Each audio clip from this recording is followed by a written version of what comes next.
All right, folks, can you actually be a true leader when it comes to your business? My next guest says you should be a Jedi leader, not a boss.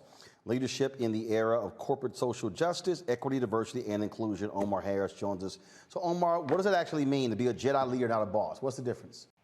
It means to basically lean into the practices of justice, equity, diversity, and inclusion is how you achieve the outcomes of more value for more stakeholders. Bosses are far more ego-driven, and a lot of the toxicity and injustices and inequities we see in corporations today emanates from that boss archetype. Everyone trying to climb the corporate ladder and knock everyone else off the corporate ladder. That leads to toxic behaviors and strategies that don't actually add value to customers, employees, communities, the environment, or even shareholders. So, so again, unpack that because right now we're all in the whole deal, DEI, DEI. I'll be honest with you, I think most of it is BS and it's window dressing. It's not real because people they hire to be over DEI, frankly, don't have any P&L responsibility. They don't have any staff as well.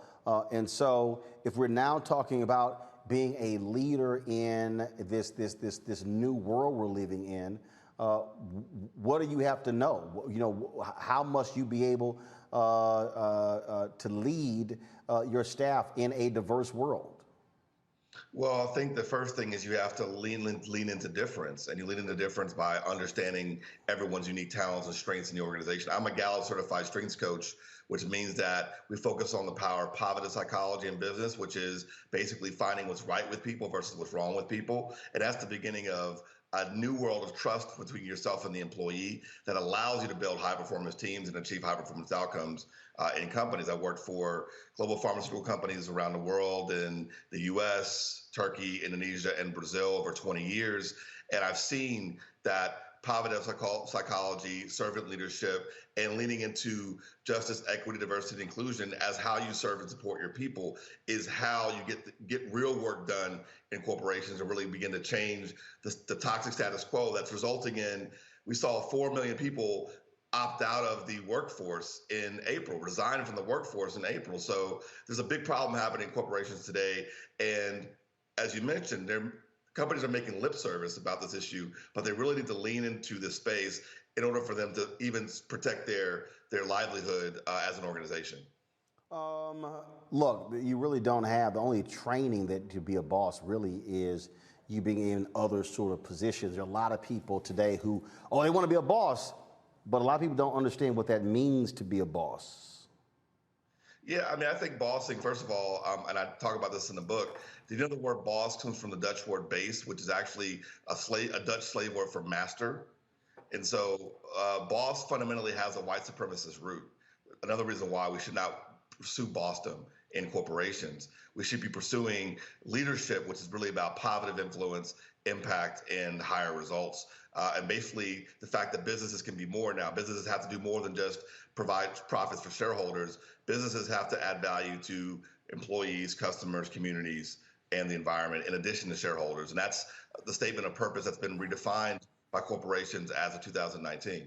All right, questions from my panel. I'll start with you, Teresa Lundy. Yes, one, thank you. I look forward to picking up the book. So if there was one key advice that you would like to for us to really get out of this book that you've mentioned, what would it be? Then the first one is that we have to take on this ownership for ourselves. This is not something that hetero, cisgender white men are going to help us with in corporations. And so this is an opportunity. It's a land grab. In corporations, there's not a lot of white space for us to actually operate and create opportunities for ourselves. So the DEI space, although Roland mentioned, lip service is a land grab for us. It's an opportunity for us to create space and kind of shape it as we see fit. And this is something that African Americans and BIPOC and Latinx in corporations should be leaning into this space and not shying away from it. Mustafa. First of all, thank you so much for the work that you're doing. Are there examples of the Jedi leadership paradigm that folks can point to that are showing how folks are utilizing that to move to the next level, their organizations?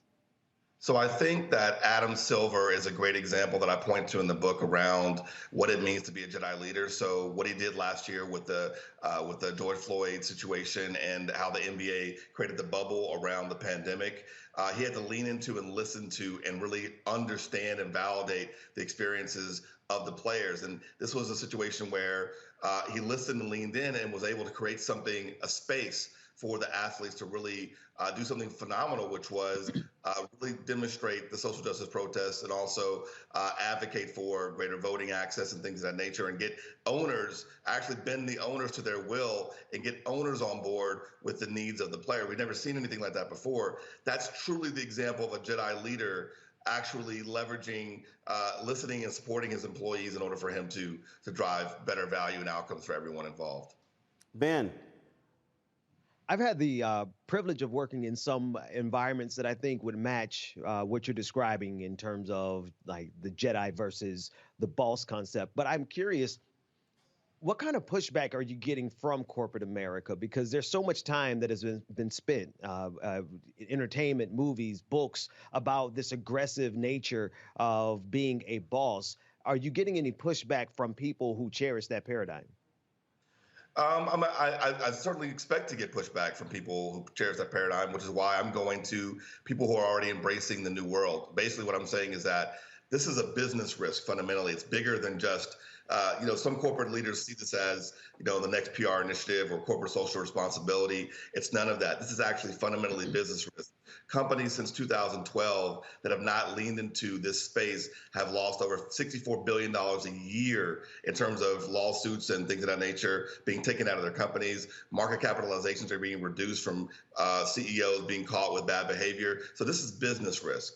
And when you tee it up as business risk for CEOs, they begin to lean into the space and say, okay, so we want to mitigate and anticipate and remove this out of our system so that we don't have to pay the price in terms of shareholder value later on. So that's an argument that I've been making that's actually giving a lot of headway in a lot of corporations.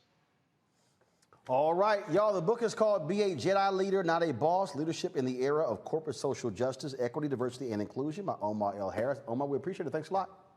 Thank you very much. Appreciate you.